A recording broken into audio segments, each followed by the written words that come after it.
different today for today's podcast, but the show is still the same. And today we talk to people who have made big changes in their life. We find out what really happened behind the scenes, what pushed them to take risk, and how they're building something new.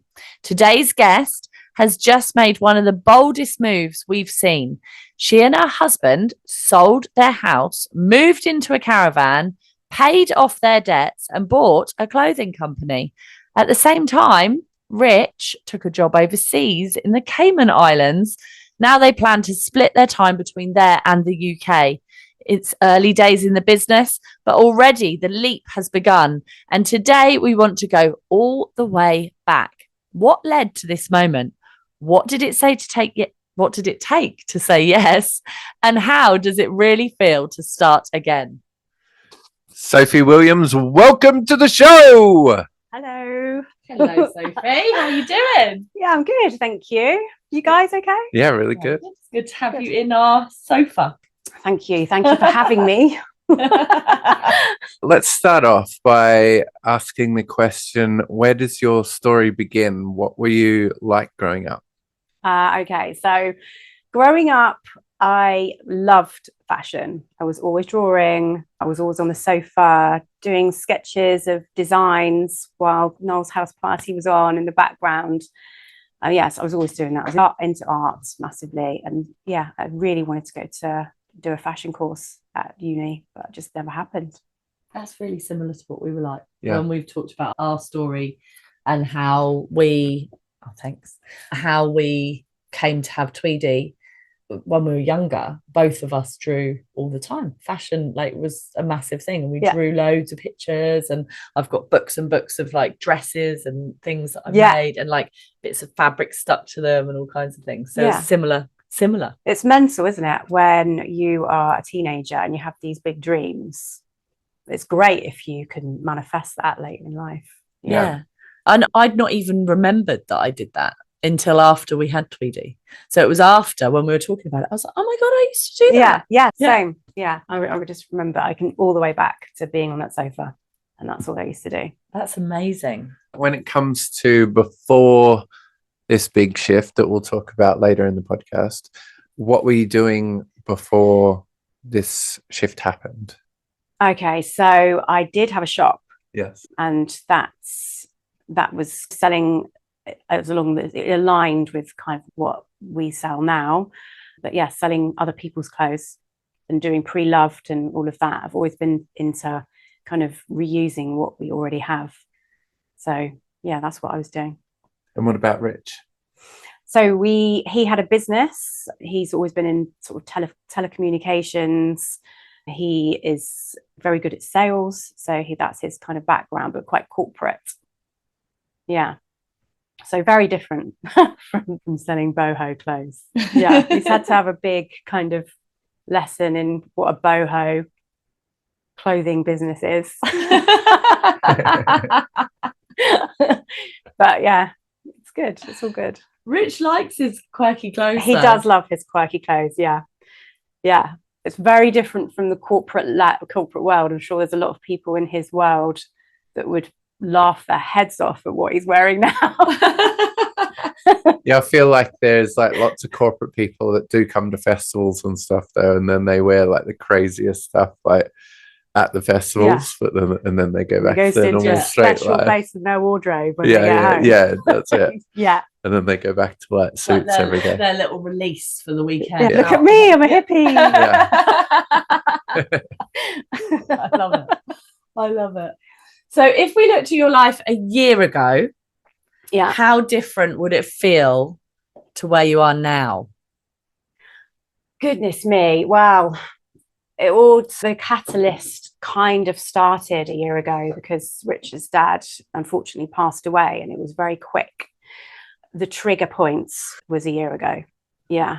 When something massive happens in your life and you think, what am I here to do? What is this all about? Kind of question your own mortality. When did you close your shop? Was that about 2 years ago? Yes. Yeah, so May 2024. So it came up to renewing the lease. And I just decided it was just too much, all the overheads and everything. And it was a real tie. Having a shop is such a tie, isn't it? Yeah. 100%. And I love the freedom of being able to not be there in the winter when it's not taking a lot of money and you have to think, oh, how am I going to get it through another winter? Yeah. And the kind of clothes that we sell do at festivals, let's face it, it is true. And yeah, you closed your shop, then we closed ours the October of the same year. Mm-hmm. Similar idea of trying to get it through another winter and all of those things. Do you want to do that to yourself? No. Yeah, exactly. Not really. And also the reality of, I missed all the conversation because I was getting a box out in front. The courier just came. But the reality of, do you want to be like standing around in a shop all day and if people aren't coming in all the time, like that's not the nicest thing. And then you've got the overheads on top of that. And it's then quite powerless, isn't it? Yeah. It is. It's like giving your power away. Yeah. Completely. Yeah. And there's so many different options where you could be not have the overheads and have a bit more of an exciting life. Exhibits A and B. So the shop closed. The shop shuts. Yeah. Then Richard's dad passed away. Yeah. And then it was right. Something needs to change. Yes. Yeah. Okay. Absolutely. And I came on board with you guys and worked with you guys for a while, not knowing that this was going to be the end. This was going to be the end game at all. Can you talk us through like the mental shift that happened through that period? Was it okay? Did you come across any challenges for yourself mentally? Come up against any roadblocks or anything? Come up against any roadblocks? Festivals are not for everybody, are they? They're really not. It's hard work. It's long hours. You might not sell anything. Your feet hurts and you got to sleep on a camp bed in the middle of your shop and all of those things. It's not for everybody. But I love it personally. I think you either love it or you hate it. You hate that life or you love it. And fortunately, I love it. Yeah. So it's really true, actually. People think that, oh, wow, it must be amazing going to all these music festivals and doing this amazing job where you get to go and see all these bands that you really want to see. The reality of it, guys, is not that. No, it's not that. You might get a couple of songs in. If you're lucky. To be honest, it could be Michael Jackson resurrected on stage. The last thing you want to do after a day on your feet is to walk the 10 miles to the stage to go and actually listen to an act and stand in a crowd. It's just not what you want to do, is it? No, you just want to go to bed. You just want to go to bed. That's true. And it sounds really sad, but that's what happens. I'm sure if you're 20 and you had a shop, we'd probably feel differently.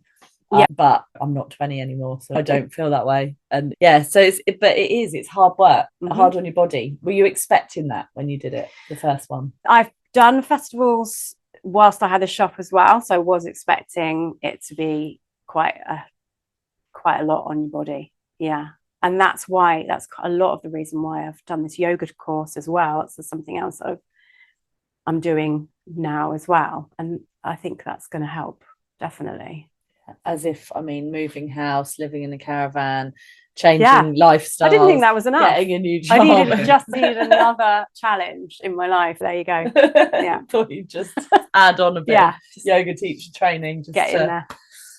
Spice it up a bit more. So when you were having all the changes that you are just talking about, was there anybody like your family or anything like that? Were they all supportive, or did they have what was the kind of feedback about this kind of, because it seems like a dramatic shift to the norm of what everybody else is doing? There was some resistance, I would say. Have you completely lost your mind? Kind of energy. Although it came from a place of love. But people aren't going to get it. Of course they're not. Yeah. What gave you the strength to actually say, I'm sticking in my own path here? I read the book The Secret, which I think a lot of people have read, but I read it again. And that's all about manifestation. It's all about don't worry about the how, just worry about the what. Just focus on what it is that you want to achieve. So I just trusted the nudges. When you're sent these opportunities from the universe, then sometimes it just feels like you're being just, the path is just lighting up. It's not, you're not, there's no barriers, there's no blockages. It just seems to go. Yeah, like it was meant to. Like it's easy. Yeah. When you first started working with festivals for us and doing some festivals, did you ever think that one day you'd own the business? Not in a heartbeat. No, I didn't think that was going to be. Have we told people that Sophie and Rich now own Tweedy? No. This is a good time. Yeah. Clothing company. So, what are they talking about? Yeah, we have to address the elephant in the room. Yeah, that's true. Yeah, no, we haven't actually said that. So yes. So basically, the clothing company that Sophie and Rich have purchased That we've been talking about. we are talking about is Tweedy. So we no longer own Tweedy, and Sophie and Rich now own it. And We are the proud owners of Tweedy. And that is one part of this massive puzzle that you are going through at the moment. It's one tiny step in a massive amount of change. Transition. Yeah. Can you talk us through like the transition, like the step-by-step things that you have taken? So we've spoken about you sold your cottage. Firstly, what was that like? What was that experience like? It was very difficult. I think we're programmed to hold on to property massively, and for us it was our one thing that we've achieved. And it was like, you never sell a property, you stay on the ladder and you pay off your mortgage and then you retire and then you enjoy your money. But yeah, the one biggest decision that we made was to sell the house. We also took advice on how to invest the money in other things. We streamlined our life massively. In fact, we moved into a caravan. That's the first thing we did.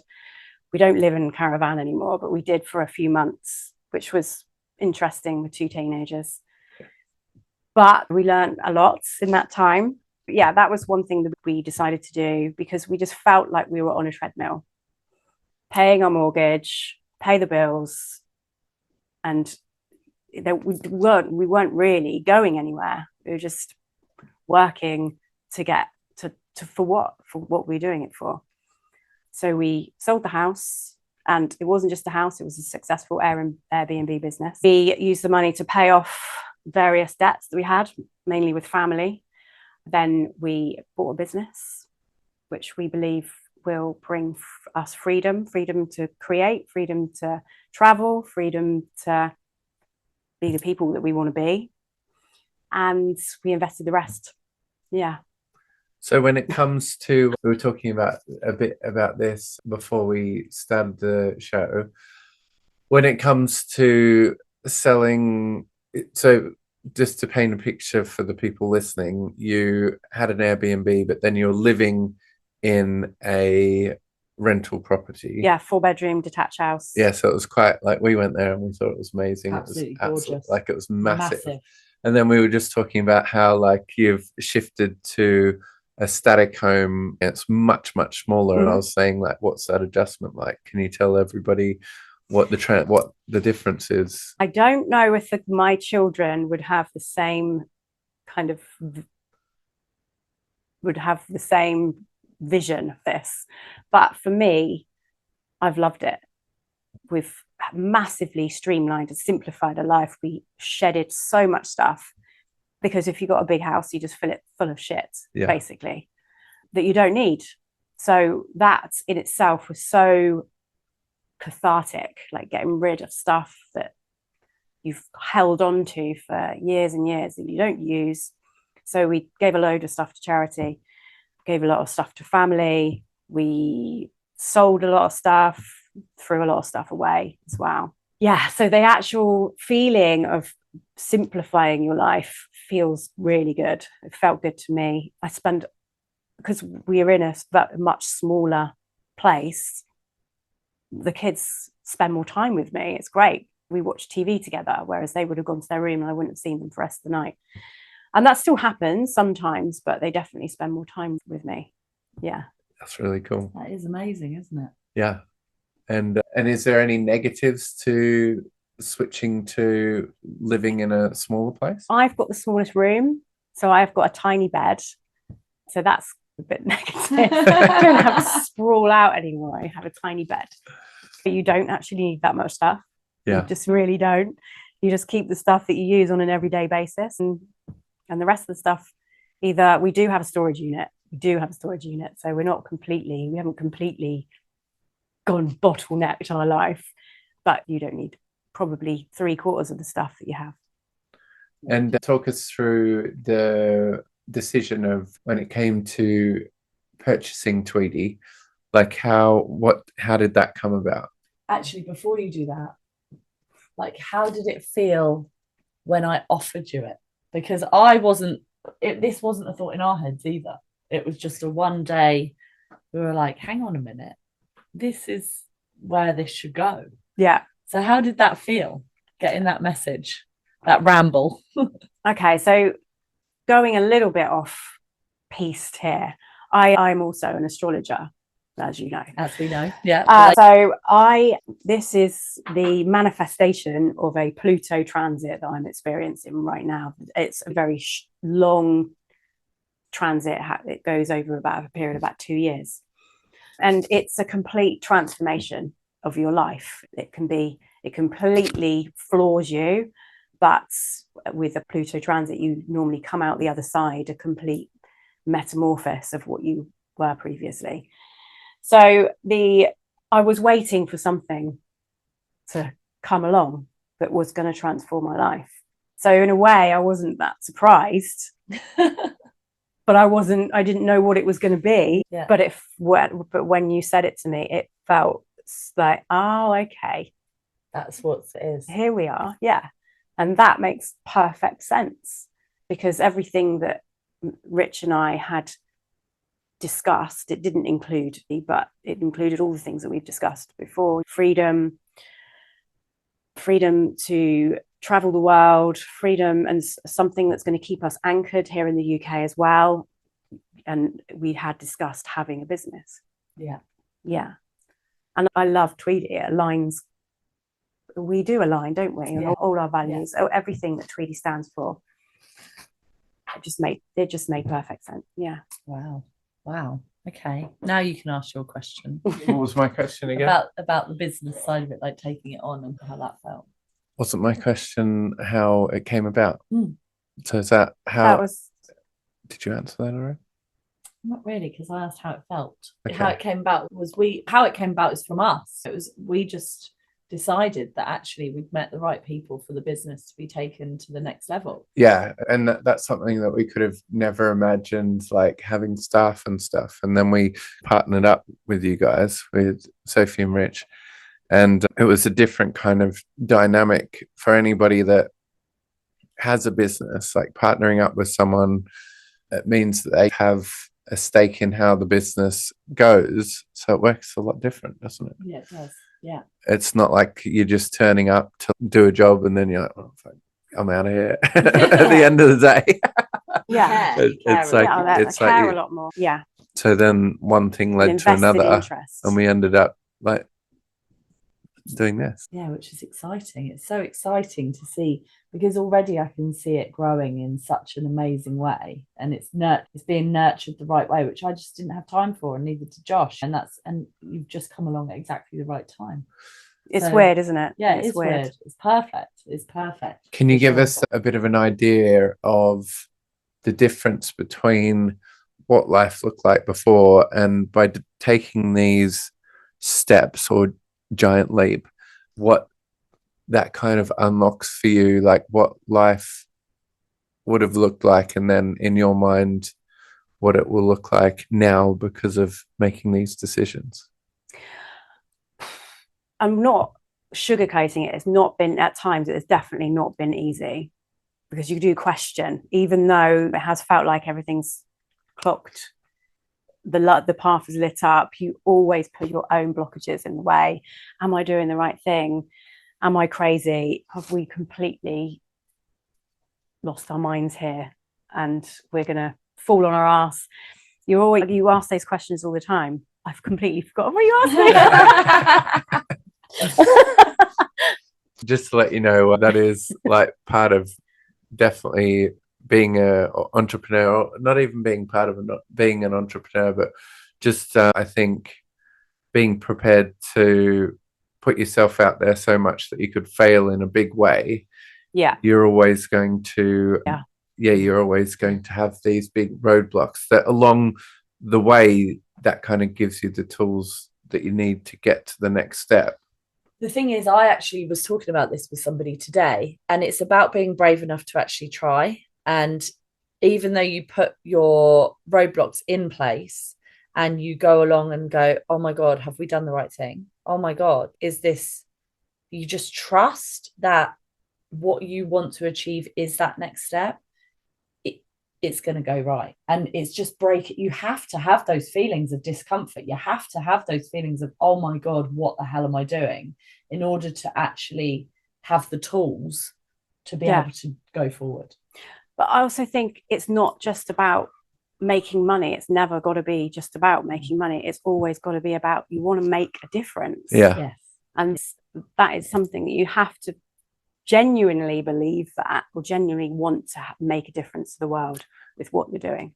Serve the world. 100%. 100% as well. A good reference point for me is, I think of myself as like 100 years old on my deathbed, and I think, if I go through with this, will I regret it when I'm on my deathbed? That's great to do that. I do that all the time. I think, would I rather have regrets of not trying it, or just coasting through life? Because thank God you had the experience. Like, in hindsight, it's always like the most challenging moments and the hardest moments. Like, even if you don't succeed, you always look back and you think, that's so good that I did that because then it led to this. I tried it. And it gave you some tools that you can use today to do like the next thing. For anything. Absolutely. Every time you fail, it is just a learning experience and giving you more tools to actually do the next thing that comes into your path, for sure. How did you and Rich make that final decision together? I think I was probably a little way ahead. I think Rich was a little bit, I think he would agree. He's going to come on and do a little talk himself because he's in the Cayman Islands. But he had a little bit more resistance than I did. But after doing festivals with me and becoming a big part of the business, he came on board. Massively. And actually, there were times when I've gone, oh my goodness, have we done the right thing here? He has said, yeah, absolutely. Absolutely, we are 100%. And the cool things that I've seen with you and Rich, or the funny things that I didn't expect doing festivals and stuff. He is a DJ. So the cool thing is that like really fit in. He's been able to do DJing as well as being at the festival and passion. Stuff. So we're both aligned with our original passions that we had as teenagers, because he was a DJ back in the 90s doing all the clubs in Bournemouth and Poole. And that was his passion hugely. And then life just takes over and your passion takes a back seat when you have family and everything else. So it's weird how it's all come full circle.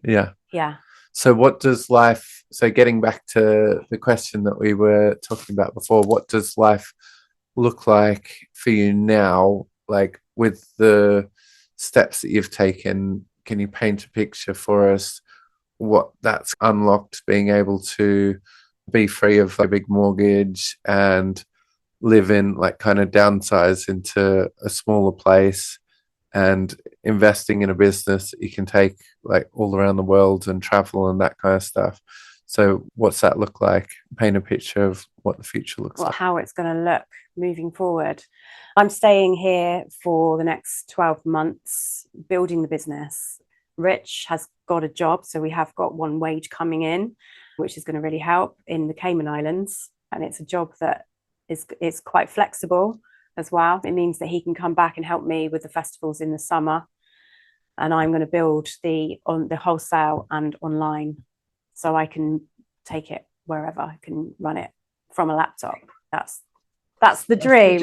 That's the dream. That's the dream. That's the possibilities with something like this. Yeah, for sure. And that's where I think that's where it needs to go as well. So that's fantastic. Yeah.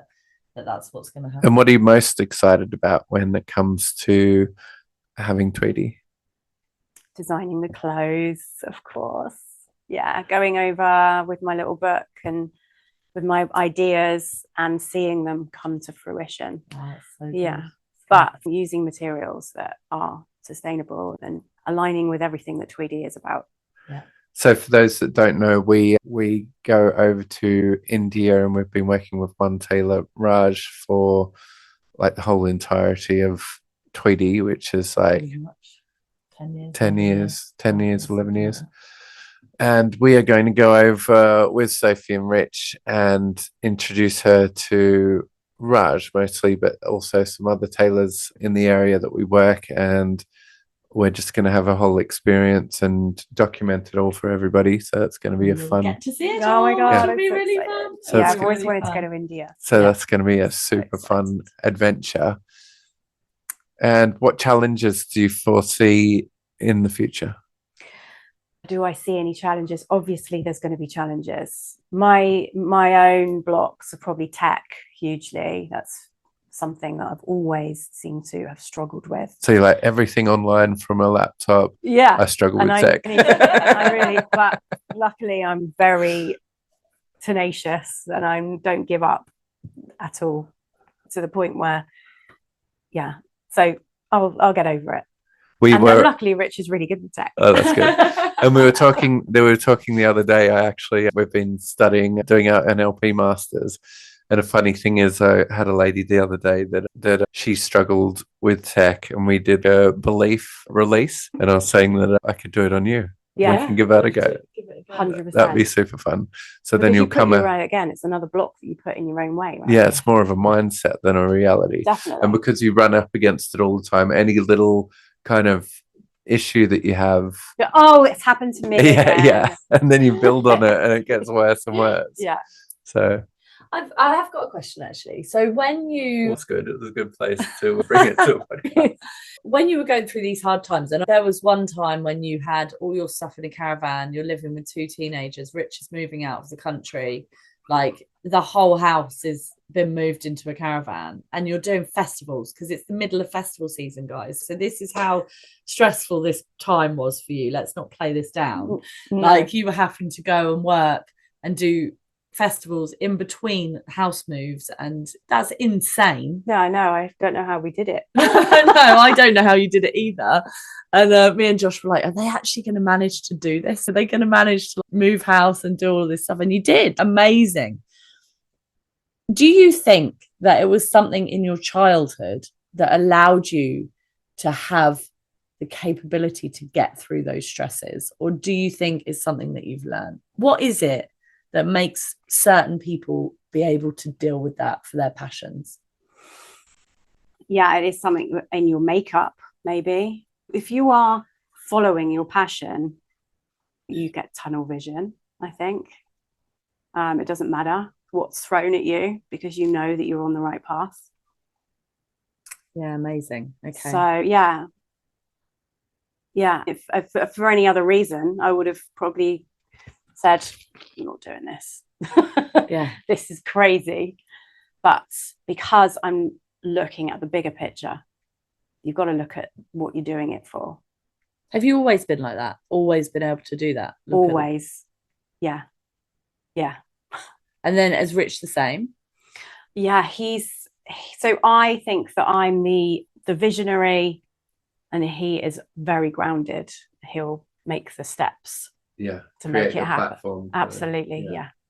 Which is weird because that's how we probably started. You were probably vision and I would take the steps, but now I don't take the steps. I'm not doing that anymore. You can take the steps.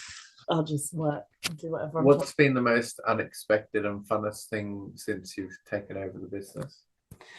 It's been hanging out with me. Yeah, I do love doing social media content. I do love, that all goes with it, doesn't it? It's a huge part of what we do, and it's going to be a huge part of what we do moving forward.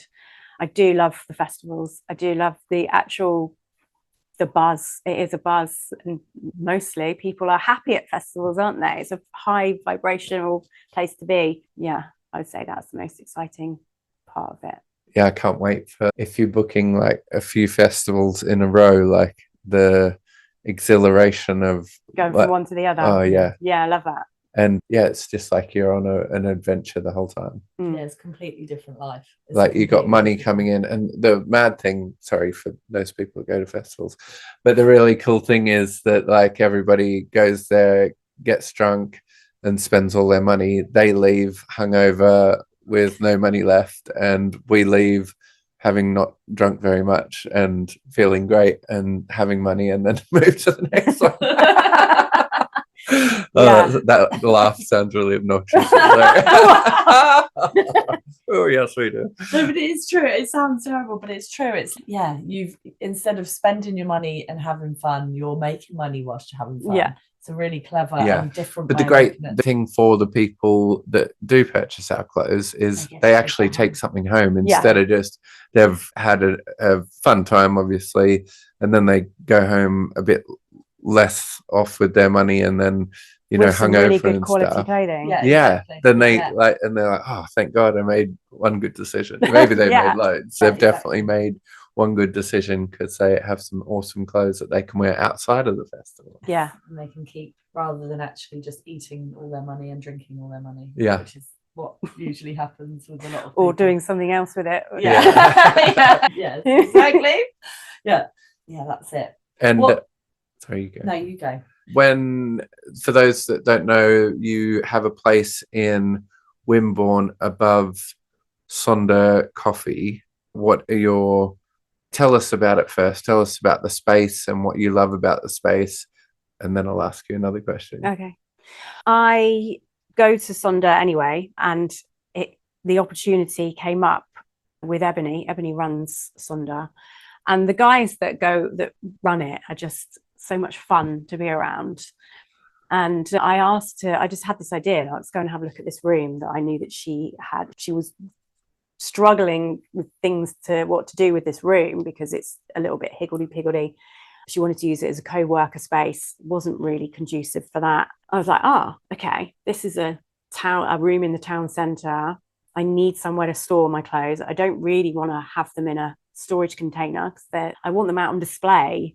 I want somewhere where people can come, prospective wholesale customers especially, somewhere I can do social media content, somewhere I can take photos. And it's got ticks all the boxes. It's got great lights, it's got great coffee, great.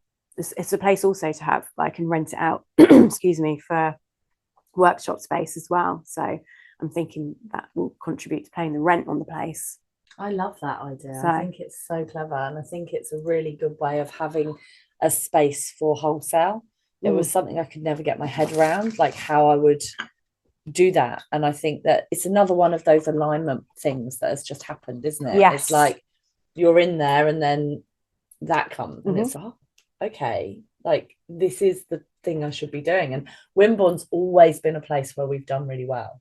Like we've always loved being in Wimborne. We always do Wimborne Folk Festival. It's one of the only folk festivals we do because we do so well at it. And to have a space that when we were opening our second shop, we actually looked at Wimborne as a place to have the second shop. Yeah, we had expensive though, isn't it? Well, not compared then we found you, so you had a shop. Yeah, I did have a we shop found in Wimborne, you. So then we actually wholesaled to you, and we were like, okay, that's taken that off the table. That is what happened, wasn't it? So yeah, it was one of the spaces. There's a few places that we thought about, and Wimborne was one of the places. So to have that in Wimborne is actually really important, I think, and it's good that it's aligned. And I think when people get to know that it's there and you can do workshops and stuff in there as well, I think it's going to work really well. Yeah, everything takes time, doesn't it? Everything takes longer than you think it's going to. But yeah, so far it's been a good decision. And I'm glad I did that. Yeah, good. What's been harder than you expected? Getting my head around the website. I have my good friend and website designer Caroline, who helps me out so much with my own website because I've got my own company as well, previous to this, Barefoot Life. But yeah, getting my head around the tech is the thing that still is something that I've got to just get over myself. So what does success look like for you personally? So success for me is having time on your hands to do the things that you want to do. Is to get up in the morning and go, what does today hold? Not, I've got to go to work and do a job that I hate. That's success to me. Yeah, I love that. I love that. The thought of actually having to ask somebody if I can go to the toilet is like, how do people do that? Yeah. I'm sorry for all of you people that do 9-to-5 jobs, but I don't even like the fact my daughter has to ask to go to the toilet at 6 years old at school. I think she should put her hand up and say, I'm going to the toilet, not can I? It's a human right. And having to ask for holiday and... Yeah, it's always weirded me out how people can deny you, like your managers, like you have to ask for like holiday and whether you can have the weekend off and stuff, and they can deny you of that. I couldn't imagine that. Like, it's just... So being in control of your own time. 100%, yeah. And the freedom to create, being able to create is so fulfilling. Yeah, I'm with you on that 100%. That's my idea of success as well. We talk a lot about, some people think success is money. Some people think that success is family. For me, it's a bit about balance, like that whole balance of being in control of your own time and being in control of your life, so that you've got balance and you can do what you want to do. And choose those things. Has it always been the same for you, or has that view of success changed as you've got older? Yeah, I think it has changed as I've got older. Yeah, because I think when you're doing something that you love, nothing else really touches that. You know, we have had a successful business. We had money coming in. We were happy. There was nothing, we didn't have a shit life or anything. There was something missing. What are the biggest lessons that you've learned about yourself in this whole process? That I'm probably a lot more tenacious than I thought I was. Not very good with the change when it's happening. I'm fine with when it's happened, but during, I literally lose my mind. Oh, the other thing as well is that having no home has taught me that I need a home. Yeah, having a base, not necessarily, you don't need bricks and mortar and a big house. You just need a base. And when you haven't got that, everything else in my life felt like it was unraveling. Wow, that's interesting. Because how did you feel before you'd made that change? Did you I feel thought, like oh yeah, I'm a free spirit, I don't need any of that. Yeah, I definitely do. That's really interesting, isn't it? Yeah. What star sign are you? Cancerian. There you go. I'm Cancerian, but apart from, I've got literally no earth in my charts at all, which makes me, if it wasn't for my Saturn placement, I would have literally run away with the circus by now. Yeah. But I do have a Saturn placement in my 4th house of home and family. So that's where I'm grounded. That's what brings me structure and groundedness. Yeah, okay. So that's interesting because, yeah, Cancerians are known for their being homebodies, but I'm similar in the sense of I don't feel like I need a home, but a base. Yes. Something. So even when I've traveled the world, I've had a car. Yeah. That car's my base. I literally make anywhere I am, I make it very homely. Even the caravan that we moved into, we bought a sofa from a charity shop and turned it into a front room. Yeah, even the van that you'd come and stay one night at a festival overnight, I saw in the back of it, and it's got all these gorgeous drapes and like lights all around it. She's only hired the van for a night. Yeah, I do that. And subsequently, we have bought a lodge, which we're going to have in the UK. And yeah, I'm very excited that we're going to have that. So what is it? Tell us about that. What you're doing. We're going to live in the Caymans in the winter. We're going to live in the UK during the festival season. And we're going to have the lodge to come back to whenever we want to. That's nice. Whereabouts will that be? And that's in Poole. Nice. Yeah. Okay. That's lovely. So on a holiday park, yeah. So we can Airbnb it when we're not there. So making it work for us. Yeah. But still having that base. Yeah. That all important base. Yeah. Nice. So if someone listening is on the edge of a big leap but unsure, what would you say to them? If it feels right, it's your gut. What is your gut? What's your intuition telling you? Then go for it. If it feels wrong, it's wrong. But if it feels right, and everything, the universe will move mountains to make something work for you if it's meant for you. That's true. It really will. Yeah, and I you'll think be so surprised with how easy things are yeah, made for you if it's the right path. yeah. And I think, like you've said before, like things happen for a reason. So if it looks like all the stars are aligning, don't just be like, oh no, that can't be true. Kind of Trust would you the say nudges. that you got to run with it? You have to a certain extent to let go of everything you've ever been drummed into you. You have got to let go. Would you say to dive in like head first? No, obviously not. No, I wouldn't dive in head first, but you let your intuition guide you. We're so powerful, and I think that's taken away from us as we grow up, that we have to do things a certain way. And no, you don't. Yeah. No, true. you don't. How do you get rid of that fluff that's in your mind? The stuff that comes in, that the doubt. How do you block it out and say, I'm trusting my gut? Oh, I don't know how to answer that. Something has literally just kept me putting one foot in front of the other during this, because I just knew that it was the path for me and for us as a family.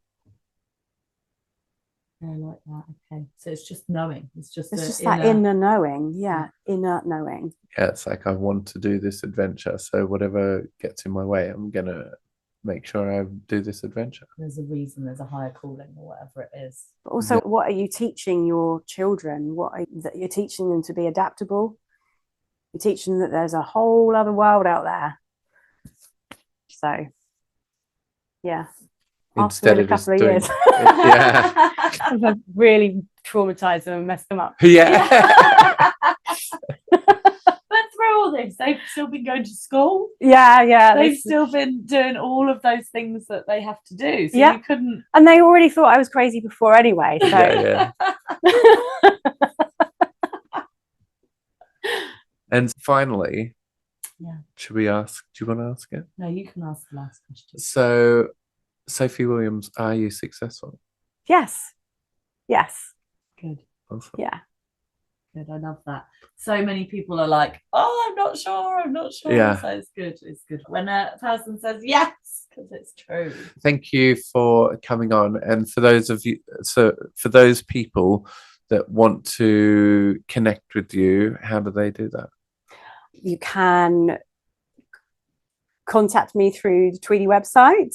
Sophie@tweedyclothing.com is my email address. Yeah. No, you're on Tweedy Instagram. I'm on Tweedy Instagram. Yeah, DM me. DM. Yeah. And for anyone who wants to wholesale Tweedy, you are able to do that. Yes. Yeah. Just contact I'd them. love for you to get in contact.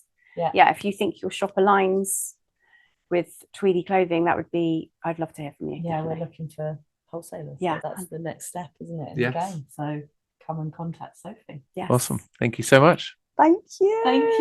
Thank you for being on the show. We loved having you.